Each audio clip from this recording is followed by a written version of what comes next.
we are going to make a short video informing about the synergies between the characters. In this case, is a demo. There are many little things that, for example, the passives and other actions of some characters, of some talents, are not all determined, but to give a brief overview of some synergies between characters. Obviously, there are many characters and many situations, but initially, just to outline how the game mechanics can make a battle much faster by using the synergy between characters.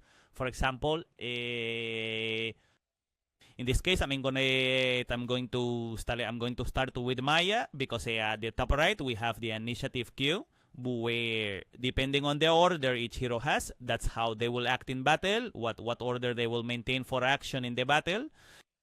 In principle, with Maya, what I simply want to do, since this video is for an example of Shade, who is the third hero to move, is just to show a bit of the synergy with one of her abilities.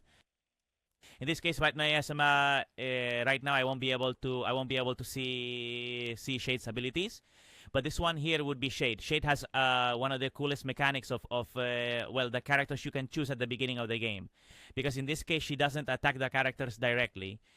She throws a cross that interacts with a ghost inside the cross, and it is the one that attacks the characters. It's one of her abilities. So, well, let's go with Maya, because what I want to do, if you notice, what I'm going to try is to one of the characters, for example, this one, or look, or this one, I don't know. I'm going to check the health. This one that has 400, for example, look, this character, since it has 400, I'm going to try to take away about half of its life with a combo, okay? Meanwhile, I'm going to talk a little about each of the characters, because I don't want to make too many videos or have them be too long. Shade Shade is the example of this synergy, but I'm going to talk a little about each character.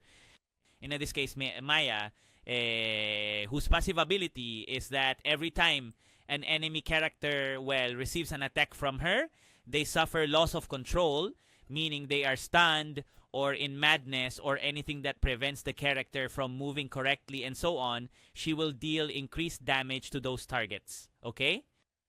What I'm going to do now, I'm going to attack with a basic attack just to lower its health a bit, okay? And to show that everything is functional, okay?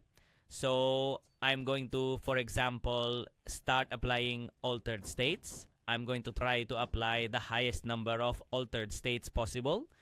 In this case, I am going to use abilities that have a probability based on the character's mastery. We would have here, for example, in the menu, if we click to expand, you see the character's mastery, the mastery of, in this case, Maya has almost 33.3 to apply altered states, okay? In this case, the enemy's resistance is 11%. That resistance implies that my 33% plus the skill's capacity, their resistance would be 11, okay? Well, I'm going to do it, and we will start applying altered states. Okay, of the two that could be applied, we have only applied one, which is blinded, okay? Now, I'm going with Tyson, and I'm going to set, for example, a bear trap, which in principle will apply or has the possibility of applying two altered states, okay?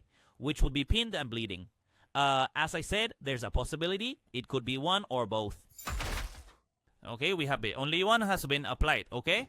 And I'm going to end the turn. With how much life did you leave it? In this case, right now, this enemy would have 106 life, okay? Okay, if I go now with Shade, first I use his basic attack. As you can see, it wouldn't reach, right?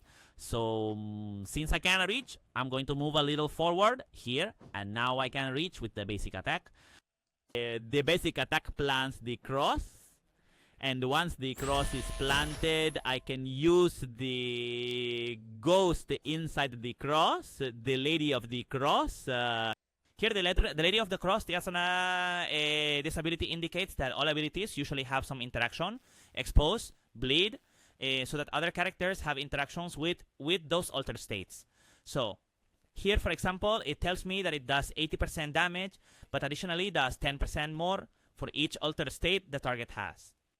And besides, critical hits cause bleeding. In this case, yes, I think it won't survive. But so you can see how if I give it, beside the fact that this character has died, many have taken damage.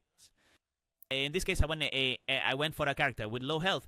But I mean that in this, in always focusing those mechanics of hey, well, if with each altered state, besides the character receiving those altered states, it will be less problematic for the heroes. But this way we can focus on or make a focus on a character.